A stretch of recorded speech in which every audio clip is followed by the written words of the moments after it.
एक लड़का इतना गरीब था कि उसे अपना खाना खरीदने के लिए सड़क पर नूडल्स बेचने पड़ते थे। वह लड़का था ली ब्योंग चुल, वही आदमी जिसने बाद में सैमसंग शुरू किया, जो आज $350 बिलियन से भी ज्यादा की वैल्यू का है। यह है उसकी एक जबरदस्त सच्ची कहानी। ली ब्योंग चुल का जन्म 1910 में उइरियोंग, कोरिया के एक छोटे से किसान गांव में हुआ था।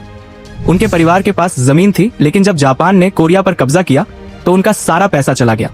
बचपन में ली सुबह सुबह उठकर राइस केक, सब्जियां और सूखी मछली बेचने जाया करते थे मार्केट में। हालत इतनी खराब थी कि उनके पास जूते भी नहीं थे। वह मीलों तक नंगे पैर चलते थे। इन मुश्किलों के बावजूद ली बहुत होशियार और मेहनती था। उसने जमकर पढ़ाई की और टोक्यो के वासेडा यूनिवर्सिटी में दाखिला लिया, जो एक गरीब कोरियन लड़के के लिए बहुत बड़ी बात थी। लेकिन एक साल के अंदर उसने पढ़ाई छोड़ दी। 1938 में जब ली 28 साल का था, उसने सिर्फ $27, आज के लगभग $500 से एक छोटी सी ट्रेडिंग कंपनी शुरू की। उसका नाम रखा सैमसंग सांगहो। सैमसंग का मतलब होता है 3 सितारे। एशियन कल्चर में 3 का मतलब होता है बड़ा, मजबूत और लंबे समय तक टिकने वाला।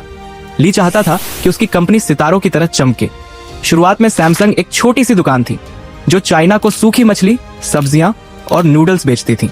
लेकिन ली का एक सिंपल रूल था, सिर्फ बेस्ट बेचो, कभी चीट मत करो। लोगों को यह बात पसंद आई और धीरे धीरे बिजनेस बढ़ने लगा। फिर एक बुरा समय आया। 1950 कोरियन वॉर में सैमसंग के वेयरहाउस तबाह हो गए। ली ने सब कुछ खो दिया, लेकिन उसने हार नहीं मानी। उसने एक नया मौका देखा और फिर से शुरुआत की, इस बार और भी बड़ा। उसने शुगर, कपड़ों और इंश्योरेंस जैसे बिजनेस में हाथ आजमाया। 1960 तक सैमसंग कोरिया में एक बड़ा नाम बन चुका था, लेकिन ली को और भी ज्यादा चाहिए था। उसने जापान के सोनी को देखा और सोचा, कोरिया भी इलेक्ट्रॉनिक्स क्यों नहीं बना सकता। लोगों ने सोचा वो पागल हो गया है। 1969 में ली ने सैमसंग इलेक्ट्रॉनिक्स शुरू किया। शुरू में वह लोग सस्ते ब्लैक एंड व्हाइट टीवी बनाते थे। क्वालिटी इतनी खराब थी कि लोग मजाक उड़ाते थे, सैमसंग का टीवी तो छींकने से टूट जाता है। लेकिन ली ने हार नहीं मानी। उसने स्मार्ट इंजीनियर्स को हायर किया, जापानी प्रोडक्ट्स को स्टडी किया और लगातार चीजें बेहतर बनाई। 1980 में सैमसंग ने माइक्रोवेव्स, रेफ्रिजरेटर और कंप्यूटर चिप्स बनानी शुरू कर दी। लेकिन असली कमाल आया 1990 में मोबाइल फोन्स के साथ। सैमसंग का पहला फोन 1988 में आया था और वह 1 इंच जितना बड़ा था।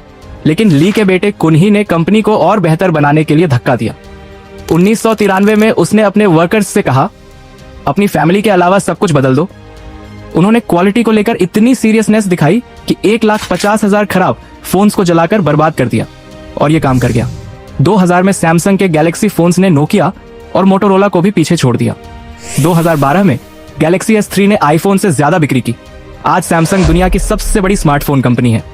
ली ब्योंग चुल 1987 में दुनिया छोड़ गए, लेकिन उनका सपना आज भी जिंदा है। उन्होंने साबित कर दिया कि चाहे आप कितने भी गरीब क्यों ना हो, अगर आप मेहनत करो और हार न मानो तो आप कुछ भी बड़ा बना सकते हो।